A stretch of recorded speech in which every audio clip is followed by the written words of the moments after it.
Dhanik Bharat Educational Institutions, Inter, IIT, JEE, NEET, admission opened. Paper leak మాఫియాపై కేంద్రం ఉక్కుపాదం మోపుతుంది. Paper leak చట్ట సవరణ బిల్లుకు కేంద్ర కేబినెట్ ఆమోదం తెలిపింది.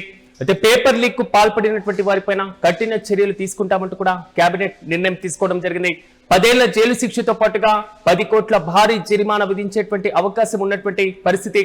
అయితే విచారణకు చట్టబద్ధతతో ప్రత్యేకమైనటువంటి ఫాస్ట్ ట్రాక్ కోర్టులను కూడా ఏర్పాటు చేయనున్నారు. కేసు నమోదు అదేవిధంగా దర్యాప్తు దగ్గర నుంచి 3 నెలల్లోగా తుది తీర్పు వెలువడించడం తప్పనిసరి అంటూ కూడా తాజాగా కేంద్ర కేబినెట్ కీలక నిర్ణయం తీసుకుంది. ప్రధానంగా దేశవ్యాప్తంగా పేపర్ లీకేజీకి సంబంధించినటువంటి అంశాలు, కాక్రోచ్ జనతా పార్టీ ఇప్పటికే క్షేత్రస్థాయిలో చేస్తున్నటువంటి పోరాటాలు, ప్రతిపక్షాలతో పాటుగా విపక్షాలన్నీ కూడా ఎవరైతే నీట్ పేపర్ లీకేజ్ కి సంబంధించినటువంటి దోషులు ఉన్నారో వారిని కఠినంగా శిక్షించాలి. దేశవ్యాప్తంగా ప్రధాన పరీక్షల నిర్వహణకు సంబంధించిన నిర్వహణలో కేంద్ర ప్రభుత్వం పూర్తి స్థాయిలో లోపభూయిష్టంగా ఉంది. కేంద్రం వైఫల్యం చెందింది. కేంద్రం పూర్తి స్థాయిలో ఈ పరీక్షల నిర్వహణకు సంబంధించి సరైనటువంటి అవగాహన కూడా లేకుండా పోయింది అనేటువంటి ధోరణితో వరుసగా వస్తున్నటువంటి కామెంట్స్ కూడా మనం చూస్తున్నాం. ఈ నేపథ్యంలోనే పేపర్ లీకేజీకి సంబంధించిన మాఫియా పైన కేంద్రం ఉక్కుపాదం మోపుతుంది.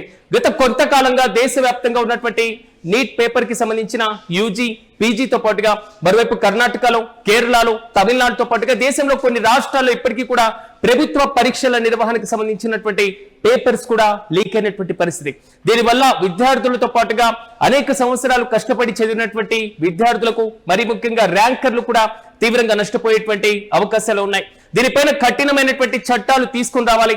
పేపర్ లీకేజ్ కి పాల్పడినటువంటి నిందితులను కఠినంగా శిక్షించాలంటూ పదే విద్యార్థి సంఘాలతో పాటుగా ప్రజా సంఘాలు డిమాండ్ చేస్తున్నటువంటి సందర్భాలు కూడా చాలానే ఉన్నాయి.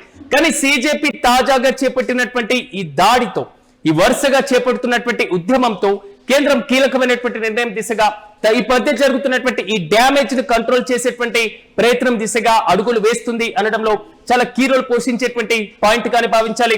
అయితే కేంద్రం పేపర్ లీకేజీకి సంబంధించి ప్రధానంగా పాల్పడుతున్నటువంటి వ్యక్తులపైన ఉక్కుపాదం మోపాలి, వీరిని కఠినంగా శిక్షించాలి అనేటువంటి ఆలోచన చేస్తున్నట్లుగా తెలుస్తుంది. పేపర్ లీక్ చట్ట సవరణ బిల్లుకు కేబినెట్ ఆమోదం తెలిపినట్లుగా తెలుస్తుంది. పేపర్ లీకేజీకి సంబంధించి విధిస్తున్నటువంటి శిక్షలు, మరి ముఖ్యంగా పేపర్ లీకేజీకి పాల్పడుతున్నటువంటి వ్యక్తులు, విద్యా సంస్థలు, ఈ మొత్తం అంశాన్ని కూడా కేబినెట్ లో ప్రధానంగా చర్చించడం జరిగింది. దేశవ్యాప్తంగా ఇదే అంశం చుట్టూ ఇప్పుడు రాజకీయ పరమైనటువంటి రగడకు కూడా ఒక ప్రధాన కారణంగా తెలుస్తుంది. జంతర్ మంతర్ వద్ద ఒకసారి మనం పరిశీలిస్తే, మేము చదువుకున్నటువంటి చదువులు ఏం కావాలి, ఇన్ని సంవత్సరాల పాటు మేము ఒక ఉద్యోగం కోసం ప్రయత్నిస్తుంటే ఉద్యోగాన్ని కోల్పోయేటువంటి పరిస్థితులు కనబడుతున్నాయి. ఉన్నత స్థాయిలో చదవాల్సినటువంటి వారు పేపర్ లీకేజ్ కారణంగా అక్రమార్కుల ద్వారా, పూర్తి స్థాయిలో అక్రమ మార్గాల ద్వారా పైకొస్తున్నారు. దీని ద్వారా విద్యా వ్యవస్థ లోపభూయిష్టంగా మారేటువంటి అవకాశాలు కనబడుతున్నాయి అనేటువంటి ప్రధాన అంశాన్ని విద్యార్థులు లేవనెత్తుతున్నారు. విద్యాశాఖ మంత్రి రాజీనామా చేయాలి, ధర్మేంద్ర ప్రధాన్ తన పదవి నుంచి వైదొలగాలి, ప్రధానమంత్రి వెంటనే ఆయన్ని తప్పించాలి అని పదే కాంట్రవర్సీ కామెంట్ చేయడానికి కూడా ఇదే ప్రధానమైనటువంటి కారణం. దేశంలో పేపర్ లీకేజీకి సంబంధించినటువంటి అంశాలపైన ఇప్పటికే సిజేపీ చేస్తున్నటువంటి ఈ వరుస ఉద్యమాలతో కేంద్రం ఉక్కిరి బిక్కిరవుతుంది. ఇప్పటికే 2 దశల్లో కేంద్ర మంత్రులు భేటీ అయ్యారు, సిజేపీ ప్రతినిధులు కూడా హాజరయ్యారు. ప్రధానంగా 3 ప్రధానమైనటువంటి డిమాండ్లు కూడా పెట్టారు.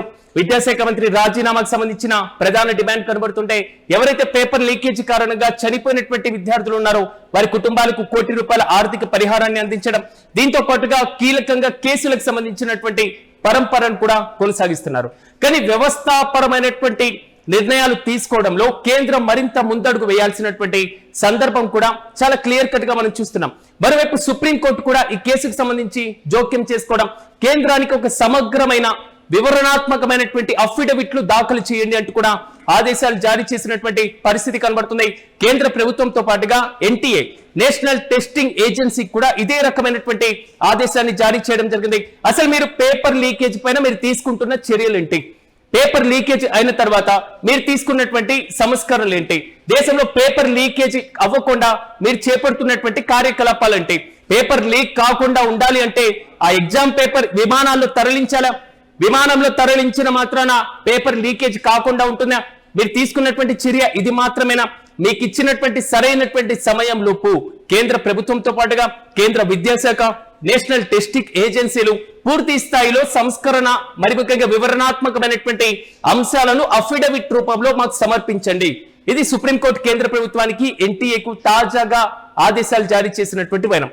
అయితే కేంద్రం ఈ నేపథ్యంలోనే కీలకమైనటువంటి నిర్ణయం దిశగా అడుగులు వేసింది. ఓవైపు విపక్షాల దగ్గర నుంచి వస్తున్న డిమాండ్, సుప్రీంకోర్టు దగ్గర నుంచి వచ్చినటువంటి ఆదేశం, క్షేత్రస్థాయిలో జరుగుతున్నటువంటి పోరాటాలు, ఈ మొత్తాన్ని బేరీజు వేసుకున్న తర్వాత కేంద్ర మంత్రివర్గం పేపర్ లీకేజీకి సంబంధించినటువంటి చట్టంలో ఒక చిన్న సవరణను ప్రతిపాదిస్తూ ఆమోదం తెలపడం జరిగింది.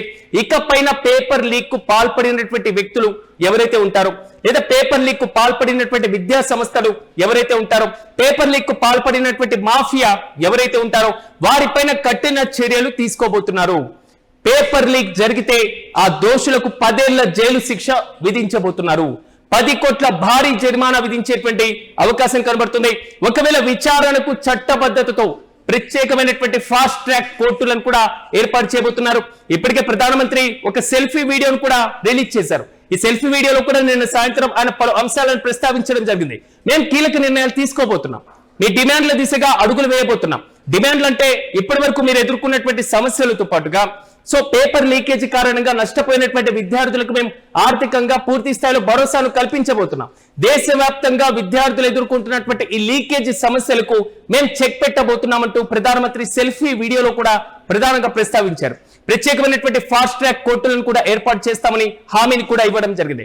ఈ నేపథ్యంలోనే విచారణకు పూర్తి స్థాయిలో చట్టబద్ధతో కూడినటువంటి ఫాస్ట్ ట్రాక్ కోర్టులు ఏర్పాటు చేసేటువంటి అవకాశాలు కనబడుతున్నాయి. ఈ ఫాస్ట్ ట్రాక్ కోర్టుల ద్వారా మాత్రమే న్యాయం త్వరితగతిన జరిగేటువంటి అవకాశం కనబడుతుంది.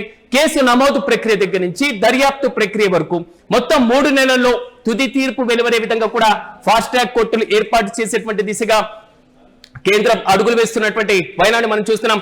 చూడాలి, మొత్తంగా తాజాగా సిజేపీ ఆందోళన తర్వాత కేంద్ర కేబినెట్ తీసుకున్నటువంటి ఈ కీలక చట్ట సవరణ ఎంతవరకు ఇంప్లిమెంట్ అయ్యేటువంటి అవకాశాలు కనబడుతున్నాయి. కానీ ఆలోచన సరైనదే అయినా ఆచరణ ఇంకా జాగ్రత్తగా నిశ్చితంగా అమలు చేయాల్సినటువంటి అవసరం ఖచ్చితంగా ఉంటుంది అనేది మాత్రం విద్యార్థి సంఘాల దగ్గర నుంచి వస్తున్న ప్రధాన డిమాండ్.